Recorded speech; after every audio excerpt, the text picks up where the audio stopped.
Welcome to the Underground, the Steel City Underground, the black and gold standard for Pittsburgh Steelers coverage. Now, here are your hosts, Joe Kuzma and Brian E. Roach. Hello, everyone, and welcome to another edition of the Steel City Underground podcast. My name is Joe Kuzma, and I am joined by Mr. Brian E. Roach, who will get to say hello here in a second, but since we got in trouble for talking too long and not starting our show by babbling maybe a week ago, we were talking about VHS tapes and stuff. I'm just going to get right to it. You could hear in the background, we have a third on the show today, a very special guest. Former, well, I don't want to say former, but he'll always be from Villanova, a defensive back. I wanted to say cornerback, but we're going to get into that in a second. And now a Pittsburgh Steeler, Mr. Trey Johnson. Trey, how are you doing today? I'm doing great today, man. How are you? I'm doing okay. Like I said, I can't complain. We're repeating. We're repeating this because of technical difficulties, so we're all kind of laughing. Brian would like to complain, but what do you got to say, Brian? My wife tells me to shut up. Yeah, she is the boss. So, you know what, Trey? I was just about to say, tell us a little bit about yourself. I was going to say you are a Florida guy at heart. So what's it like being up here in Pennsylvania? I'm sure our nice warm weather right now is not new to you, and it doesn't really affect you as much as others. No, not at all. I'm definitely a Florida guy at heart, but I went to school, like you said, at Villanova in Philly, so I'm kind of used to the Pennsylvania area. I definitely like it up here. It's nowhere near as hot, so that's kind of a good thing for me. But it's funny though, because like I always practice in like a long sleeve or everything like that, and people are like, "Yo, how do you survive?" And I just kind of tell them like, "I'm a Florida boy. It's not really hot out here. You really don't know hot until you live down there in Florida. You got to practice in a triple digit weather." Yeah, you know what? That's funny because anyone from warmer climates, it's the opposite. Like if I go to Florida and it's like 60 degrees, I want to wear shorts and go swimming, and I see everyone in like wool sweaters and turtlenecks. Oh, and stuff. No, 60 degrees is our winter. Yeah, exactly. So, you know what? I'm going to address this because I asked it first, and then we'll come back around. Well, you know what? It kind of fits in here. You were a three-sport star when you were at high school in Florida, correct? Yeah. Okay. I know it's funny to say star, right? It's like, but you know what? Yeah, I was just thinking that, but yeah. You were kind of... I played three sports. Okay. Football, basketball, and track. And I was going to ask you, track obviously is going to come into play a little bit later when we talk about your pro day and stuff. But football, what positions did you play in high school versus what you may have played in college? And can you clear up on the Steelers roster? You're listed as a defensive back. What is it that you do? What's your skill set? I just kind of try and do everything. I try and be as versatile as possible. You know, the more you can do, the more likely it is that you'll stay. You know, so that's kind of how I look at it. But when I was in high school, you know, I played a little bit of receiver. You know, of course, cornerback. That was my main thing. I played a little bit of safety, kick return, punt return, kind of just all around the field. You know, just trying to help my team win as many times as possible. And then with the Steelers, they really got me kind of focused on cornerback right now. A little bit of nickel, just kind of working the secondary and learning the playbook. That's really the best thing for me right now. Is just kind of learning the different terminologies because it's a lot different from college. You know, when it comes to the alignments and like the way that people say things, and like even the personnel cards are different. You know, so it's just kind of getting adjusted to the whole being an NFL player thing right now. That's awesome. I mean, you know, growing up, you know, in high school, as you said, you played three sports. What teams did you follow growing up, and were there any players that you looked up to and tried to pattern your game after as you were growing up? Yeah, you know, I've always been a really big sports fan. You know, basketball was my first love. Definitely, I started playing basketball actually before I played football. But I've always kind of been a Tampa fan. You know, the Bucks. I always loved the Bucks.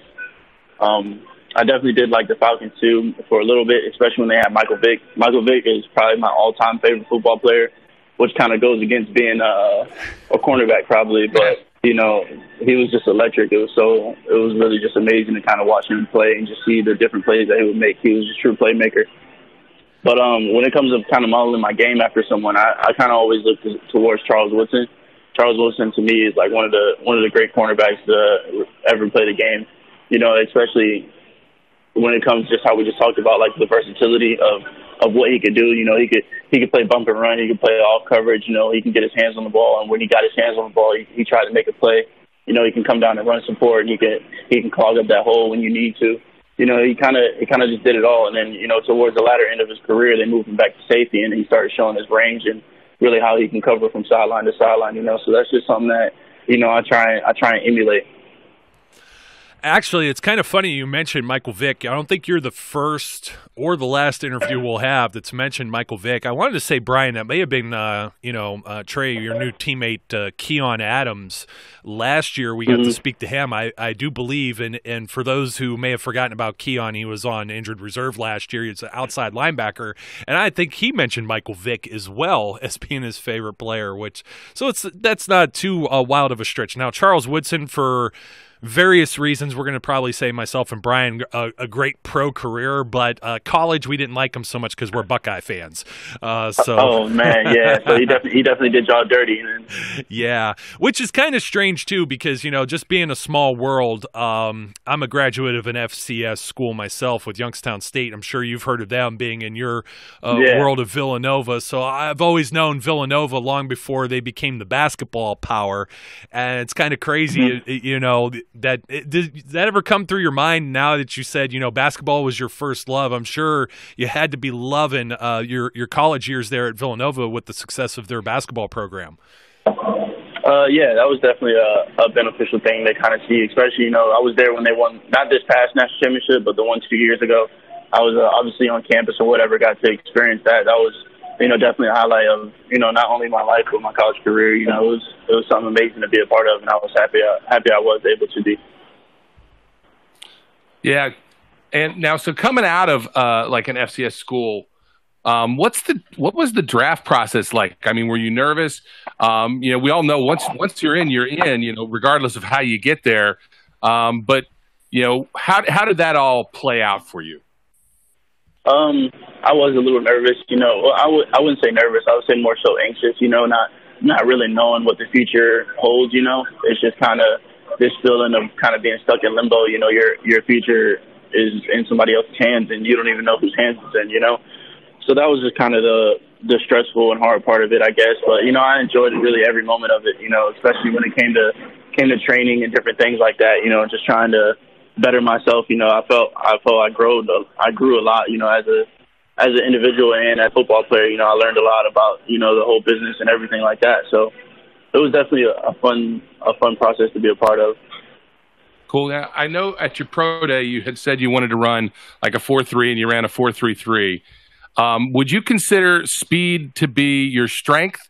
And if so, if that's your strength, what do you consider, if you have one, a weakness?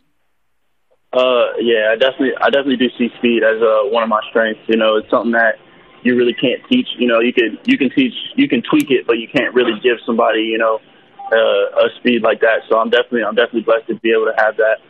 And I think when it comes to my weakness, I'd probably just say just being able to come downhill and just kind of make tackles and make plays, you know, over and over like that. You know, especially with the game, how it's growing, you know, people are getting bigger and people are getting more physical, you know, so that's just kind of my focus right now, just kind of getting bigger and being able to, you know, withhold and my body being able to stand up to, you know, everything.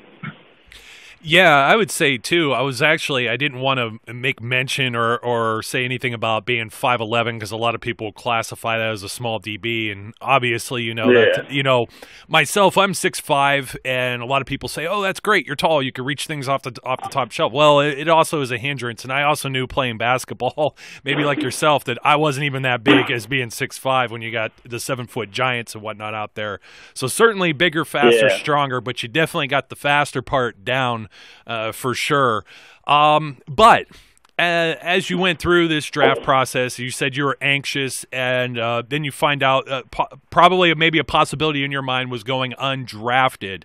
And that could be a blessing and a curse, because now you kind of can explore your options instead of, as you said, someone else making the decision for you. Maybe you get drafted by a team other than the Steelers. So what made you choose Pittsburgh as the team that you wanted to join, seeing as you may have had a few options? Yeah, but the Steelers is a great organization. I've heard really great things about them, not only about the history of the Steelers, having multiple Super Bowls and everything like that, but just how they treat their players. Still, even me being up here, I've recognized it. They're a real player-oriented organization. They ask you whatever you need, they'll find a way to get it done for you.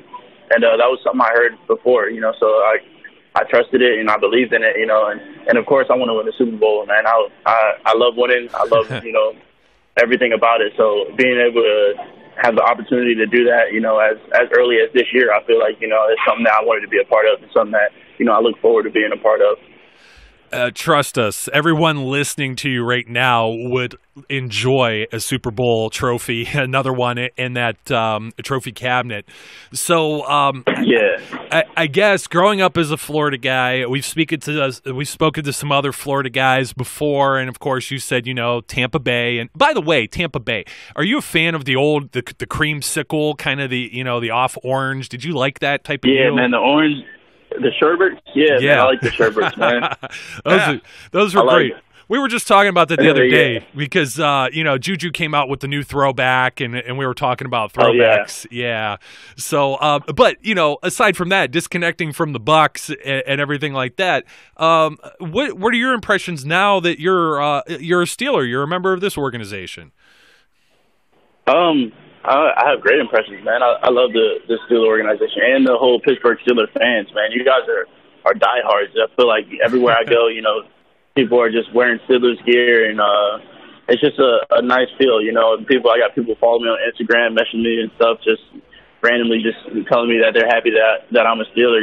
It's just, I feel the love for sure, and I'm happy to be a part of the organization, and I look forward to what the future holds. Cool. Then you've had a chance to get in there and be involved in OTAs and mini camps and whatnot. So what was it like meeting the coaches and the staff, as you got involved in this? And what are your thoughts specifically on your positional coach, Tom Bradley? It was great, really. It's kind of weird just seeing them all the time on TV and different things like that, and then. I'm seeing them every day now. I'm in meetings with them, talking to them, having good conversation with them. So that was really just kind of the surreal part of it, I guess you could say. And Coach Bradley is a great coach. He definitely knows his X's and O's and different things like that. And the meeting room is definitely fun with him in there. He has a real great personality.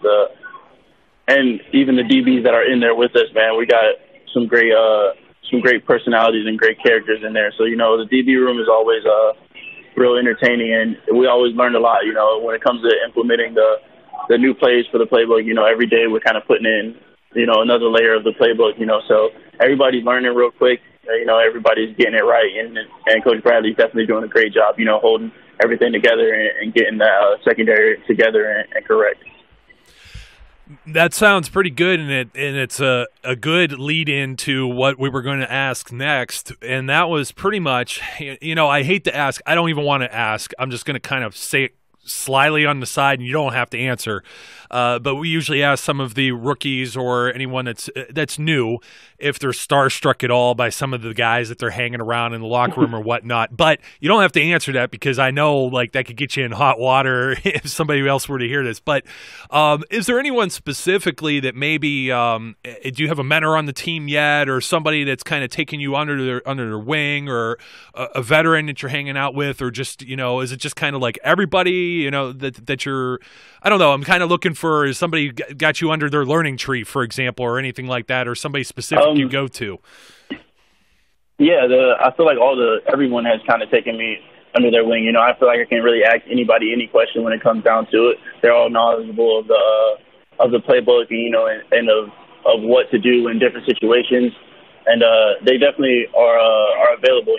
Every time I ask somebody a question, whether it be Joe Hayden, Artie Burns, or whoever it is, they just kind of extend their helping hand really without question. And that's something that I'm definitely happy that they're doing. Because being a rookie, obviously never being in the NFL, it's something completely new to me. And I feel like they see that and they understand that, and they're trying to help me through it, So that's definitely something that I appreciate. Yeah, you actually mentioned that earlier, just a tad when it came to like the playbook being different, and then also, we said bigger, faster, and stronger. But we ask a lot of the folks who come on what the difference in the speed and the physicality is at the pro level, even just the off-season workouts that you're a part of right now as opposed to college. Like I said, you got the speed thing down. Do you feel you're hanging in there pretty well with the guys that are already there, and what are some of the differences that you notice? Yeah, I feel like I'm hanging in there pretty well. I definitely do see the game is going a lot faster, but I think that not only does it have to do with, everybody kind of being elite athletes, but it also has to do with me not knowing the playbook as well. When you kind of know exactly what it is that you're going to do before it even happens, it slows the game down a lot more for you. So I feel like, with experience and with time, it'll hopefully start to slow down a little bit, and I'll be able to, make more and more plays, as my career goes along. That's cool. Now, I was reading an article that was about you, and I know that from it you kind of overdid the cheesesteak experience here in Philadelphia, if I understand it correctly. Yeah, man. I gotta ask because Pittsburgh is also known for sandwiches, in a specific type of sandwich. So have you been to Primanti's Brothers, and are you going to overdo that as well?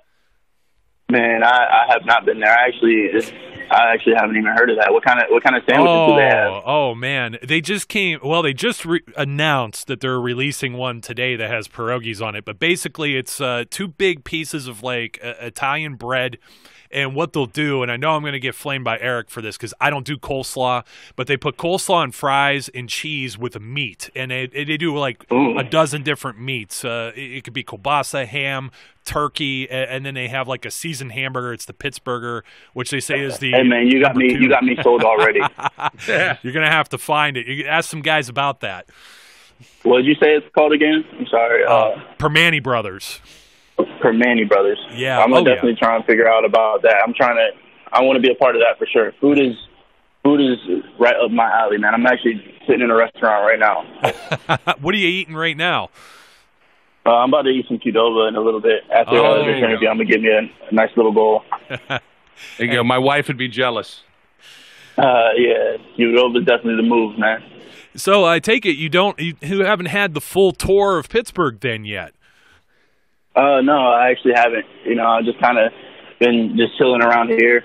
We went to, just kind of my experiences here have kind of been at different people's houses, like at different coaches' houses and different things like that. They have some barbecues and stuff like that. That was fun, but it's just kind of getting to know my teammates really more. That's really what I'm focused on, not really everybody, not saying everybody else, but, just kind of focus on the people that I'm around all day and that I'm going to be around, for hopefully years and years to come. So speaking of teammates, Cam Hayward has a reputation for being the distributor of nicknames. And I'm for whatever reason, I don't know why, I'm obsessed with what people's nicknames are. So the question is, do you have one yet? Or has Cam given you one, or did you have one coming in already? No, I really didn't have a nickname, but technically Trey is my nickname. My real name is Ralph. I'm named after my dad, so I already have one if you want to technically get at it. But I'm definitely open to more. And Cam is definitely a entertainer. He's always walking around the locker room and in the training room and on the field and different things like that, just kind of making jokes and cracking jokes. So, you never know. Maybe soon. Yeah, you've definitely got some busy summer months coming ahead, and I got to ask, we have a couple more questions for you, and once again, thank you for your time.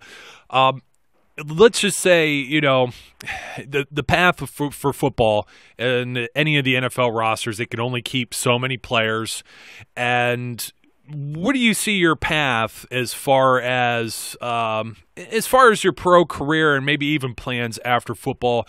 Do you see maybe playing some special teams? That might be one of the things that you're asked to do. Where do you fit as far as that role? I think I saw, was it that you return kicks at some point when you were at Villanova too? Yeah, return punts. But special teams is an extremely important part of football that a lot of people overlook, and it's something that I enjoy doing. You know, it's like a whole different game. You know, if you win the special teams facet of the game, you know, they say that in order to win a game, you need to win 2 out of the 3 facets of the game, you know, offense, defense, and special teams. And, you know, if you're winning special teams, then all you got to do is either win offense or defense. So that makes it a lot easier to kind of get the dub. So special teams is extremely important and extremely valuable. And it's something that I kind of look forward to doing. You know, I like being out there on those plays. You know, it's a whole different game, you know, like I just said.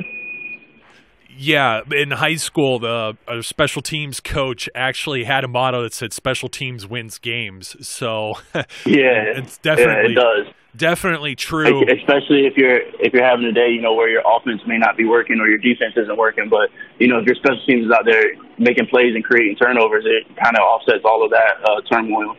Yeah, that's going to actually fit in quite nicely with, I was just reviewing week 3 where the Steelers played the Bears and there was special teams like a blocked field goal and then a tackle, so there wasn't a return for a touchdown that may have actually almost saved that game. They ended up losing in overtime last season, but definitely important. But, you know, I hate to ask those type of questions, you know, about how you feel with practice squad and things like that or plans after football, but much a reality for all but maybe the top guys like an Antonio Brown or a Ben Roethlisberger is, you know, even with Ben Roethlisberger, you can't do this forever. So I saw you were an economics major, I believe, and do you have any immediate plans, you know, following your football career or any idea what it is you would like to do?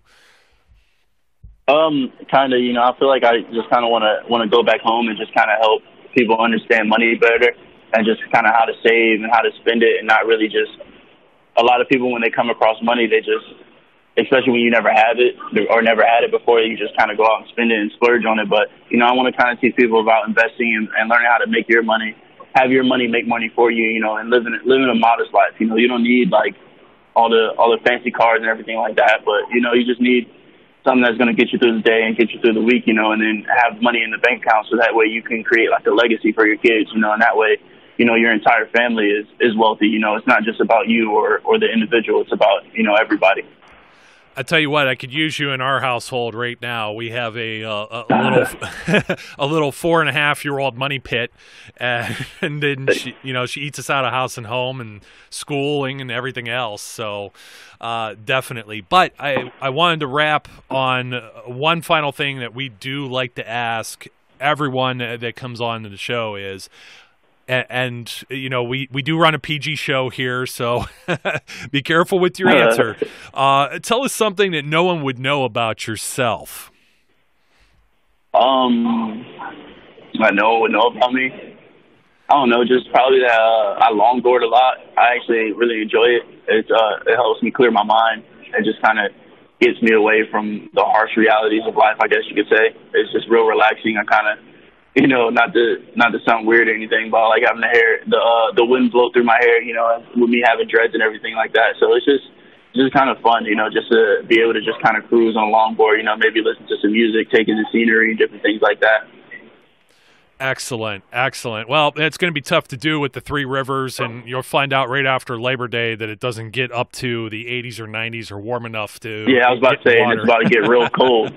Yeah, it'll get real cold. But you've got some other Florida guys there, some other guys from the South that'll be able to help you out with that. So yeah, actually, Chicolo is actually from the same city as me, Tampa. I actually watched him in high school, so that's been real fun to kind of talk to him. His locker's really right next to mine, so. It's nice to have, you know, some Florida brothers down there, well, up here rather. Yeah, no, that's great. That's awesome. I'm sure that helps with like the transition from college to the pro level as well. So, Trey, it was a blast having you on. Thank you for taking time out of your busy schedule to speak with us.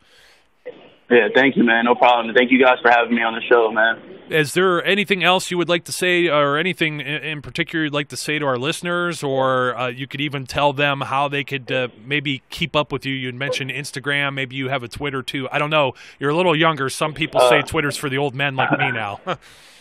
Nah, man. I got both. It has really the same name for both of them. It's at Alcatraz Island. It's ALCATREY Island.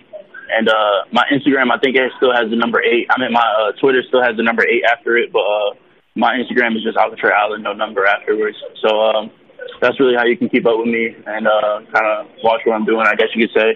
And I'm just happy to kind of be a part of this the Steeler organization, you know, just being able to hear all the Steeler fans and everything like that. And I look forward to what the future holds. Excellent, excellent. All of the corners with their island stuff. I love it. I love it. It's great stuff. We sure hope. We sure hope. Yeah, you gotta love your island out there, man. You gotta take full control of it.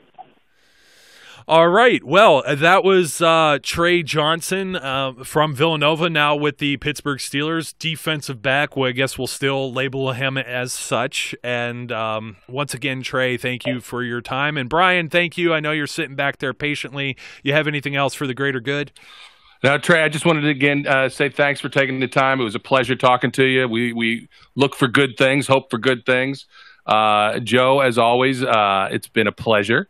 You know, I look forward to the next chapter in the Steel City Underground podcast legacy. All right. Sounds good, guys. Everyone, once again, Trey Johnson. Until next time, be safe, be good, and we will catch you later.